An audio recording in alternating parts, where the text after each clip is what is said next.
There are threads left dangling, prophecies unanswered, and pretentious warnings that now seem strange and pointless. Were these questions intentionally unanswered? Did the Game of Thrones writers simply forget about them, or purposefully shunt them to the side when the show took unexpected turns?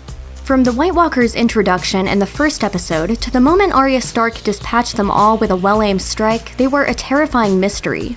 Here and there, Game of Thrones dropped tantalizing hints about the White Walkers' culture that we never saw brought to any sort of coherent conclusion. We know that the Children of the Forest created them from human men, and that they needed healthy human babies to continue their line. We know that they took these babies to a place in their home in the lands of Always Winter, which looked an awful lot like a civilized settlement. We heard them emit what sounded like screeches, but to them seemed to be a sort of language.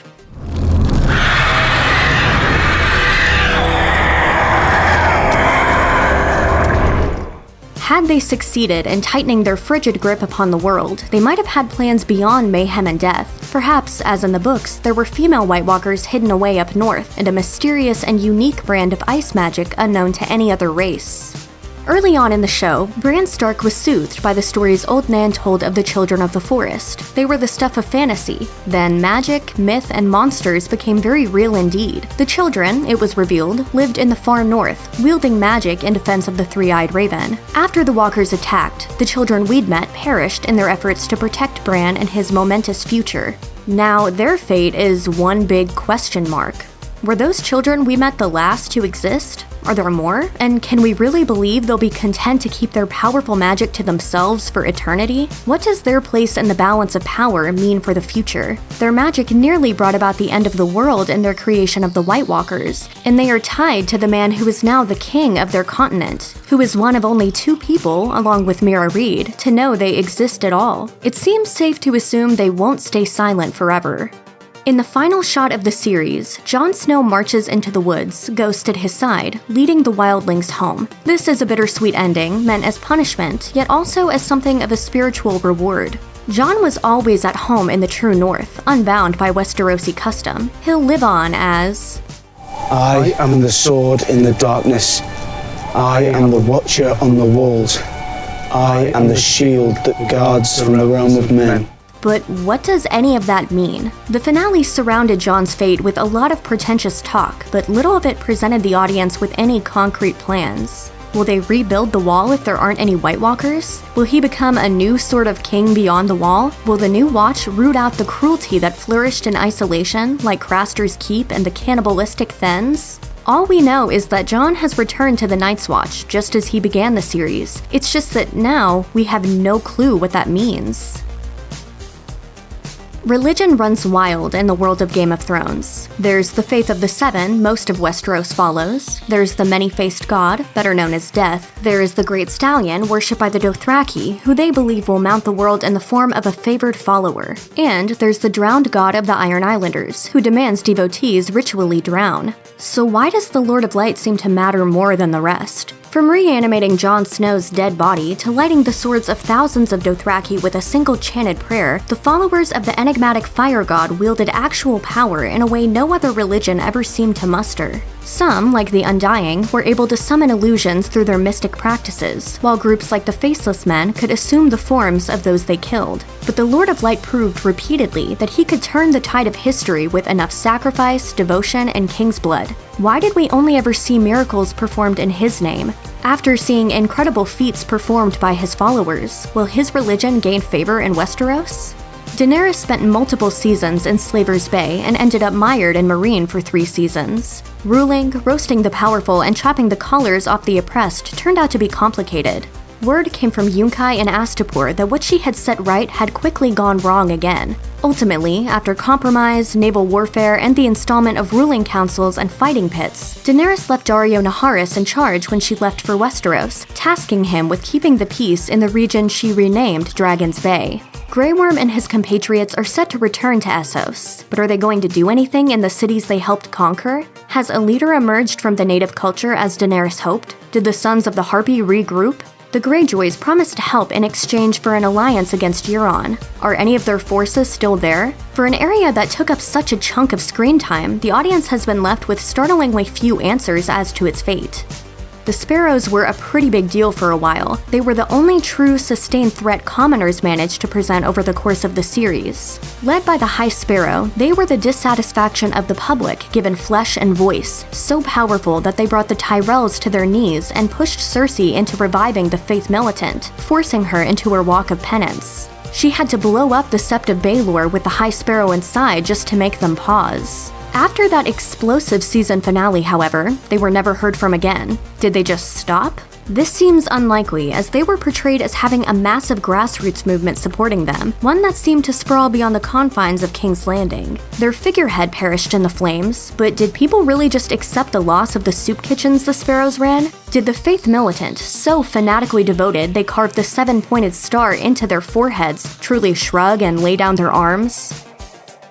There is a new Prince of Dorne, apparently. Varys mentions him in The Last of the Starks. The new Prince of Dorne pledges his support. He later showed up in Dornish Yellow to vote for Bran the Broken. That's all we know about him, so we're basically left to wonder what on earth has happened to Dorne. After Oberyn's death, his daughters, the Sand Snakes, led by his grieving lover Ellaria Sand, led the country in rebellion. They murdered Oberyn's brother Doran, the reigning Prince of Dorne, his son and heir Trystane, and Myrcella Baratheon, both Cersei Lannister's only daughter and Trystane's betrothed. This brutal coup petered out almost immediately. Nymeria, Obara, and Tyene Sand were all killed, and Ellaria was left to die in prison. The royal family was wiped out, then those who wiped them out were wiped out, and then the first prince to emerge pledged fealty to a queen who'd lost. What happens in Dorne has countrywide implications, and we've ended up having absolutely no idea what they are. Game of Thrones characters married for prophecies, built religions out of them, and burned others at the stake to make them turn their way. The line between organized faith, heretical magic, folk belief, and mainstream culture was intentionally blurred. Everyone from Melisandre to Maester Aemon gave some level of credence to the concept of the prince who was promised. Daenerys Stormborn is the one who was promised. What isn't clear is how much any of the prophecies mattered, if at all. This might have been a purposeful choice, since Game of Thrones often subverted expectations and fantasy cliches. But the sheer scope and story investment in the concept of figures like Azor Ahai and others begs for more clarity. Did Arya fulfill them, though she wasn't, quote, born amid salt and smoke? Did Melisandre wield the power she did because she was part of the prophecy? Was Daenerys on the way to carrying the prophecy out until she went off the rails?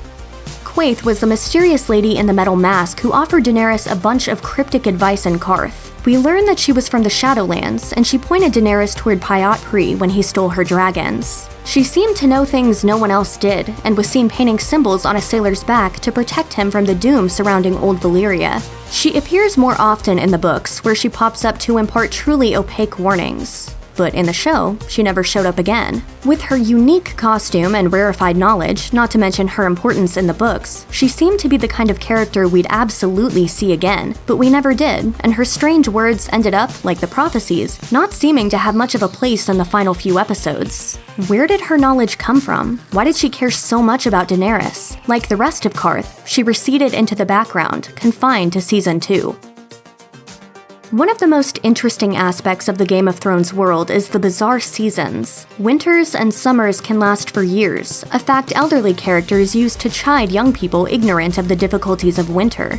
Oh, my sweet summer child, what do you know about fear? House Stark warns everyone that winter is coming, a signal of their inevitable strength, but also a reminder that the summer can end at any time. Ned Stark remarked towards the beginning of the series that their current summer had then lasted for 9 years, and its end was a big enough deal to end Season 6 with an episode titled The Winds of Winter. The biggest reason for the long season seemed to be the White Walkers, who brought the storm, as Jon Snow liked to warn, and indeed, a sprig of grass peeking through the northern snow in the series finale seemed to signify that their defeat meant the end of winter. If that's so, why did the winters and summers last so long in the centuries before their return? Was it metaphorical or literal or just bizarre for the sake of it? George R.R. Martin has gone on record as saying there is a supernatural reason for the seasons he will reveal in the books, but it didn't make its way into the television series.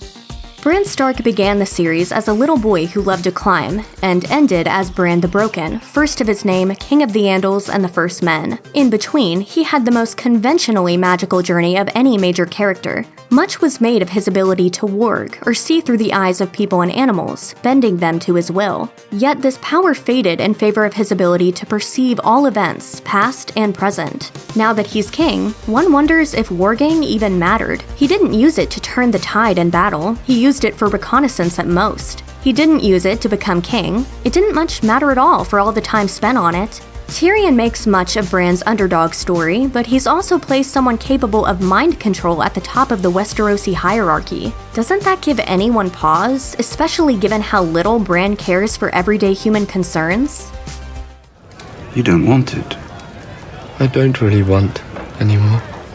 Check out one of our newest videos right here, plus even more Looper videos about Game of Thrones are coming soon. Subscribe to our YouTube channel and hit the bell so you don't miss a single one.